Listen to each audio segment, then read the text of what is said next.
Hello everyone.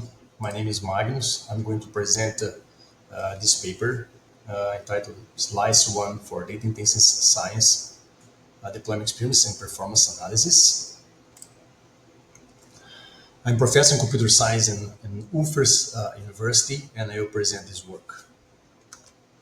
So first of all, it's important to mention that this is a joint work among many institutions, including UFES team, where we have the PhD and master degrees students, and also Qualcomm and Caltech in the names of Florgy and Professor Harvey Newman.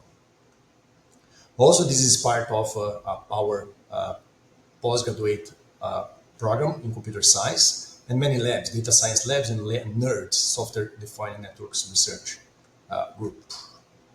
A short bio, the important thing is that I've been involved in many test-based experimentation, also in Brazil and in G1, Europe. And I'm very interested in the computer networks, particularly software-defined networks and artificial intelligence applied to networks. So the agenda for today, I'm going to start with a brief introduction, and then I go to two different experiments related to this transfer performance on a single path and also in a multi-path, and then some conclusions of the work, and then some acknowledgement data. So the main motivation for data intensive science involves the generation of massive data sets from fundamental science experiments, such as high energy physics research conducted in CERN and many other like Sirius in Brazil. And actually, these programs, they generate a vast volume of data that must be transferred to a network of distributed research facilities. As we can see, this research facility here should transfer a lot of data to this facility in another place, in a distributed place, and where the science will analyze it further. Typically, they depend on traditional WAN infrastructure for network connectivity provided by various national science research and education networks, the NBRANs, such as RNP, Internet to ESNet, and GEON. However, the data transfer process faces significant challenges due to several performance impacting factors. For example, these include TCP congestion control algorithms, the use of multi-threading, and the choice between single or multi-path approaches, if it's allowed, for load balancing and traffic engineering algorithms. So our proposal in this project is to address some of these challenges by deploying and evaluating a virtual infrastructure slice 1, which can be interesting for data transfer within a representative national scale 1. In this example, we just show two paths in a green and red, and then we should coordinate and manage all the transfers between these research facilities. So in this case, Fabric is a very interesting environment for experimentation. This is the figure of a Fabric testbed, where an experimental national research is available with multiple paths and diversity of links, including 1 tera, 100 giga, and nodes. And these nodes are equipped with specific network interfaces, including share and programmable NICs. And also important to add that we have an active and collaborative community with technical support. So because of that, we are going to make some experiments. And the first one experiment is this data intensive site transfer performance evaluation, a single cost to cost path. So in this experimentation, we are going to evaluate the throughput and flow completion time, varying the algorithm, the buffer size, and the delay in this path. Also, we are going to increase the number of threads in order to see if you can achieve higher throughput and varying also the file size. So for this experiment, we just, the first slice allocation is that one in green. So it's just to show here that has been created to investigate the performance of the TCP congestion control. and the use of multi-TCP streams on the second part, like the web browser does very often. So for the traffic engineering and delay and the buffer size is going to be changed in this experimentation. So we use tools like a TC and also TC-NetM in order to add some delay in this the round trip time, and also to increase the buffer size in order to evaluate the impact on the throughput. So here we present some results involving throughput, where we have on the algorithm the buffer size on the y-axis as function of the RTT, as we can see here, and we are measuring the throughput in terms of megabits per second on the right side of this graph. So we presented these heat maps comparing the throughput and flow completion time here for different algorithms, so BBR and cubic algorithms, varying buffer size and RTT delay, right? So what you can see, we can observe that the BBR outperforms cubic, especially for shallow buffer size, as we can see here, for example. We can see the color is in terms of throughput. In order to see a better difference between these two algorithms, we haven't computed the good put gain between them in order to see the differences in a better way. So in this case, we are making the difference between BBR less the cubic. So the red represents when BBR is dominating the results, the good put. As we can see in the figure, BBR achieves higher throughput values in shallow buffers again. In this case, it's 60% better than cubic, regardless of the RTT values, as you can see, independently of the RTT, the buffers and the buffer size. We can see that the BBR is much more aggressive and is dominating in terms of a throughput. However, for deep buffer size, as the buffer size increases, as we can see here, and for long RTTs beyond, for example, 240 milliseconds, cubic outperforms BBR. So it has achieved 20% better. We can see the blue colors in the figure where cubic is better than BBR. So this is just a first result, bulk results, in order to understand the performance of data transfer in a single path. Then there is a second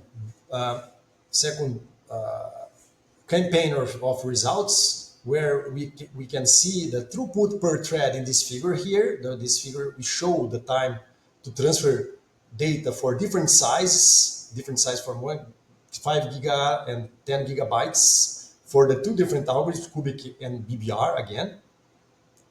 And in this case, we're varying the number of threads for both, right? In this figure left, we shows the throughput per thread, and then was as expected. The greater the number of threads, the lower the throughput per thread, as we can see. However, BBR, which is in these continuous lines, keeps its performance per thread longer than cubic. Cubic has decreased much earlier than BBR. And while BBR begins to significantly decline after 20 threads, for example, for 5 gigabytes, achieve the cubic experience performance drop much earlier for 5 threads. As you can see here, we can see the difference on the second part.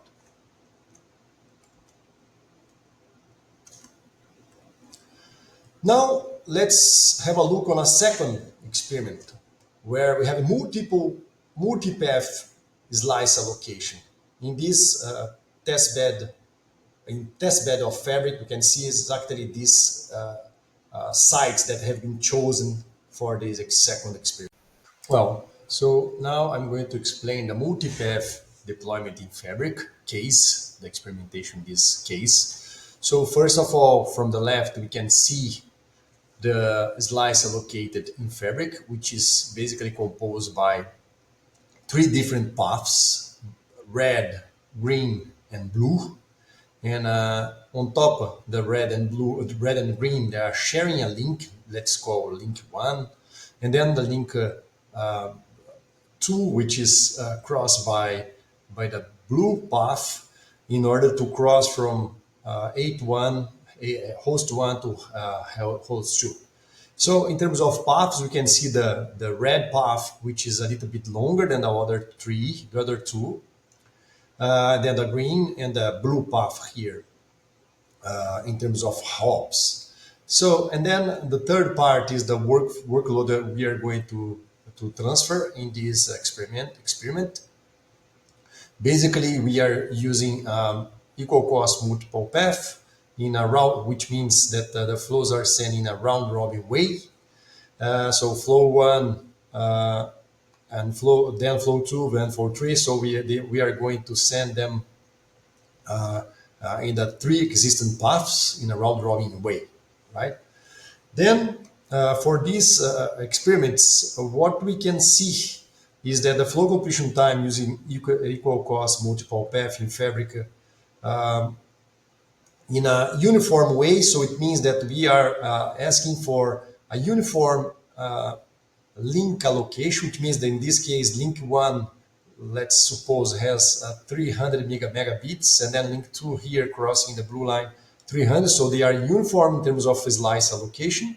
And in this case, which we call uniform bandwidth R equal to 1, means that part of the flows, because we are sharing 2 flows in this thing and then the 1 here, so there is a sort of imbalance. So 4 flows, they are going to last longer than the 2 flows that are crossing the blue line. So it means in overall, that the overall transfer takes around 350 in a balanced way.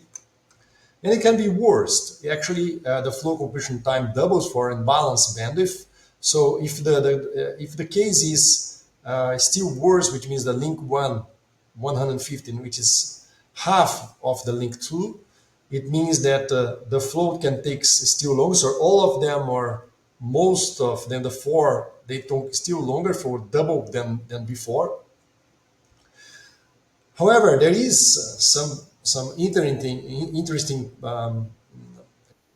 where the flow compression time is reduced by 50% with a proportional design configuration here. So it means if you find this practice point where the link between these 2 flows are, in this case, R equal to 2, they are balanced. So despite they are in balanced bandwidth, they are in a proportional design in this case, basically because we are sharing, so 2 flows on this top link and then 1 flow here, but basically we are sharing the same bandwidth for each flow.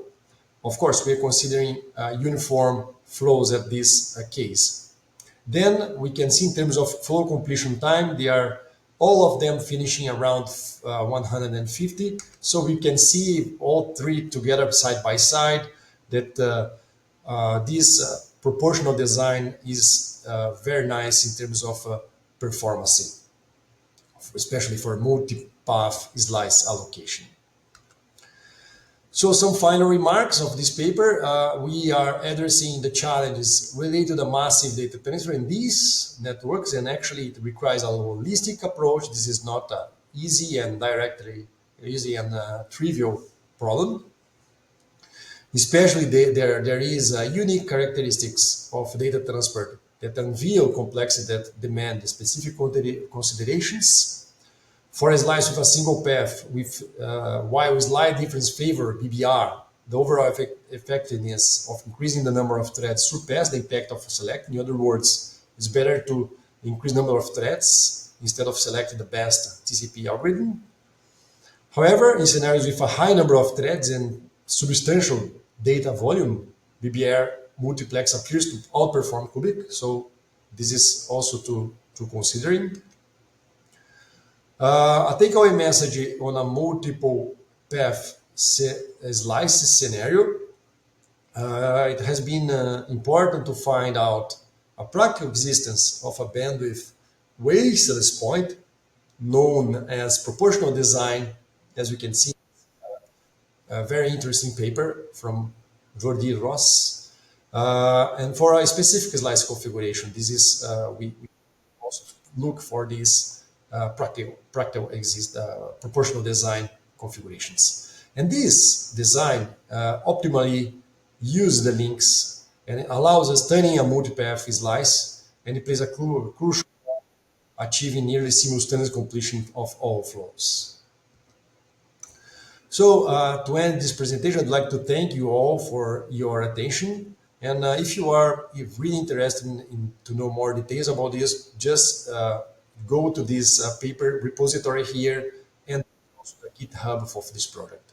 Let me know if you need any more information about the project. Very much for attention.